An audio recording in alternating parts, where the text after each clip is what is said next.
दिनै जोङो नैबे हाजोआव फैदों मा मोनसे बुस्थु लायगोन आरोखि ना नोंथांमोना नायलांबाय थादो मा बुस्थु लायो नुलांबाय थागोन माइया बरिया जाबायलै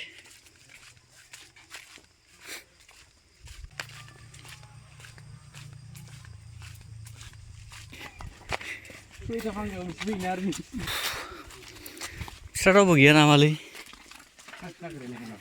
हो आंसो सिनायग्रोदों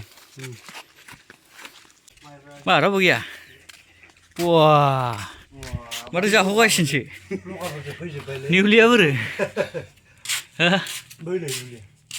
ओमफ्राय माजों जाखो नोङो आयौ माथो बेदरल' नाजोबसो फैलाय फांसे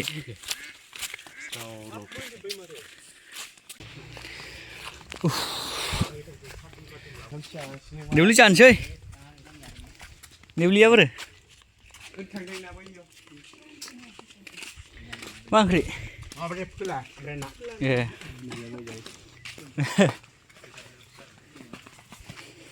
आदै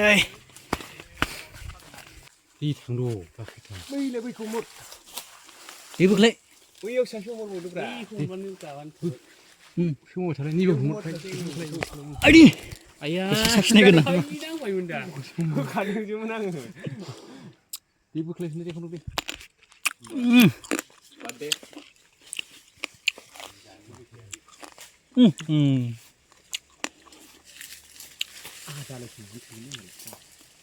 बेबोखौलाय बोखलाय गावबागाव जानो माबाखौ लादोब्रा गावबागाव होबावब्रा एसे बैखौ मोनबानो थोबाय बै गोजौ थोबायलै आंना नै बोलाय मोनखाबाय मा जावजायानो बारा गैया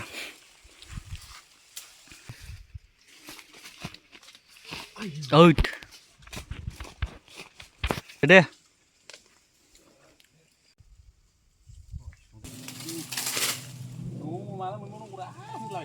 जोङो दायो मेन पइन्टआव सहैबाय नेवलि जाग्रा जायगाखौ बेयाव जाहैसिगोन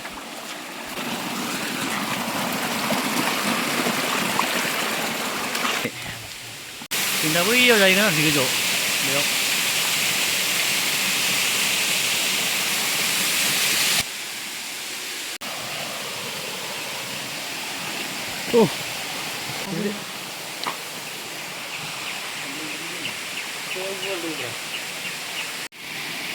जाबाय रेडि दा जों जानोसै आरोखि बेखौ मोजां लेमना लाबाय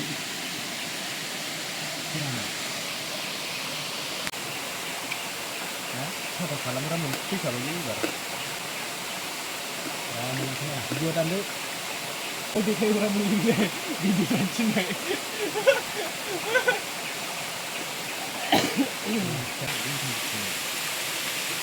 जासिब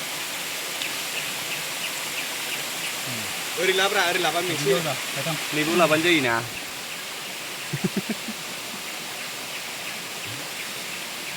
नङाबा मान बिदिबाथाय मानसिबो नुबाय नेवलिबो नुबाय ओमफ्राय गैला सेस जाजोब्बाय एबार दुगैसै नैबेयाव दुगैसै एबार थांसै न'आव गोदान बानायजोब्बाय नै दिनै अपेनिं जादों बे वाटारफला कालार फुनजोबनाय मिस्टिया गैला अपेनिंनिया जालालै हैद दहाय जायासै लिडारफोर गोनांखाय जालागासिनो दहाय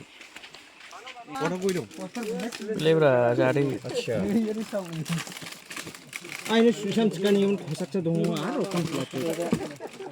बेसेलाय एसे फाथैया गाबोन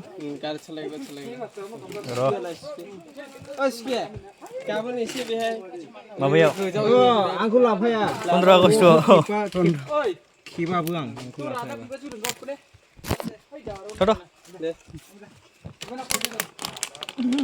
बे थांग्रोसै थाथ' दे